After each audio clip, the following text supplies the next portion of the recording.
नमस्कार मित्रांनो, मी भूजल शोधक अशोक शिंदे, जिल्हा बुलढाणा। मी आज बुलढाणा जिल्ह्यातील तुम्हाला थोडीफार माहिती देतो आहे।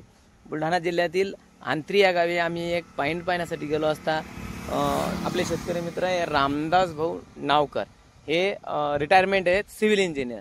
तर त्यांनी त्यांच्या शेतात एक फार्म हाऊस बांधलेला आहे। त्याच्यानंतर त्यांच्या हातात त्यांनी झाडे लावलेली होती, बागायती होती। तर त्यांचं असं भरपूर क्षेत्र होतं, 2-4 नाड्या त्यांच्या असतील जेमतेम, कारण आम्ही फिरलो नाही। आम्हाला तिथं सुरुवातीला आम्ही तिथं उन्हाच्या टायमाला गेलो, दुपारी 12-1 वाजतील, आणि 15 दिवसापासून ती वेटिंगवर होती। वेटिंगवर असताना त्यांचा दुपारच्या टायमाला नंबर लागला। त्यांना आम्ही कॉल केला की साहेब आम्ही आज येऊ लागलो। तर ते म्हटले की मी शेतातच आहे, तुम्ही केव्हा येऊ शकता। मग आम्ही पत्ता घेतला, तर आम्हाला आंत्रीला जायचं होतं। सौजवळ आंत्री म्हणून गाव आहे, त्यांचं एक फार्म हाऊस आहे। त्यांच्या शेतावर आम्हाला तिथं पाणी पाहण्यासाठी जायचं होतं। पाणी पाहायला गेल्यानंतर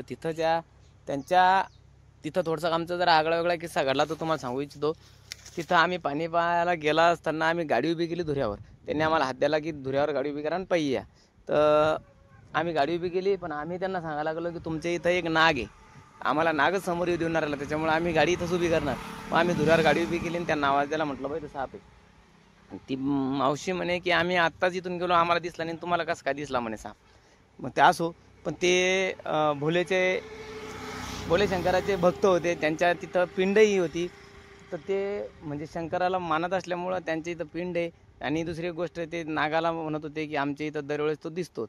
पण मग मी म्हटलं आम्हाला त्यानं दर्शन दिलं। दर्शन दिल्यानंतर मग काय झालं माहिती का, आम्हाला त्यांचं भरपूर क्षेत्र फिरायचं होतं।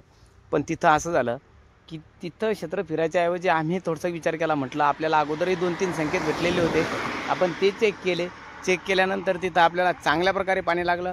म्हटलं ठीक आहे, आपण बाकीचं क्षेत्र फिरण्या अगोदर पहिले जिथं आपल्याला नागराजानं दर्शन दिलं त्या ठिकाणी आपण एकदा आपल्या पद्धतीनं चेक करू, जर वाटलं पाणी तर मग तिथंच घेऊ। मग तिथं आम्ही चेक केल्यानंतर तिथं आम्हाला चांगल्या प्रकारे पाणी दाखवावं लागलं। मग मी साहेबाला सांगितलं, म्हटलं सरजी, हा जो भाग आहे हा फिरण्यापेक्षा आम्हाला नागोबानं दर्शन दिलं आणि त्यांना सांगितलं की बा तुम्ही इथंच बोर घ्या, अशी त्याची इच्छा आहे। पण मी चेक केल्यानंतर मला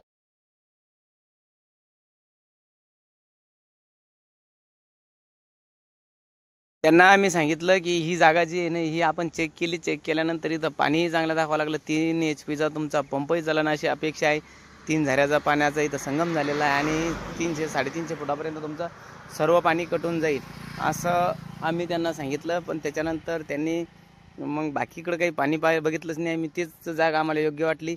आम्ही तिथं त्यानंतर एक खुटी मारली, पूजापाती केली, त्यांनी गाडी लावली। गाडी लावल्यानंतर तिथं बोरलाही चांगलंही पाणी लागलं।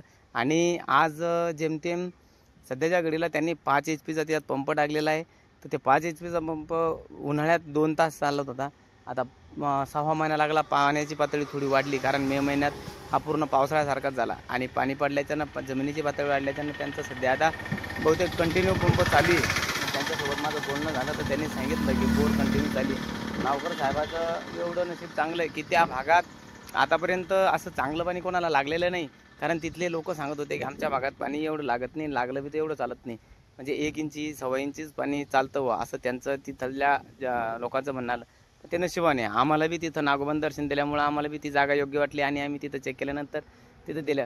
म्हणजे देव आला द्यायला, भगवंतानं दिल्यानंतर त्यांना घेतलं असं म्हणायला लागणार आहे, कारण स्वतः देवच तिथं आले साक्षात।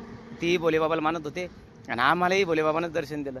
त्याच्यामुळं तिथं आम्ही तो पॉईंट दिल्यानंतर त्यांना आम्ही सांगितलं बा जसं पिंड मांडा लागल।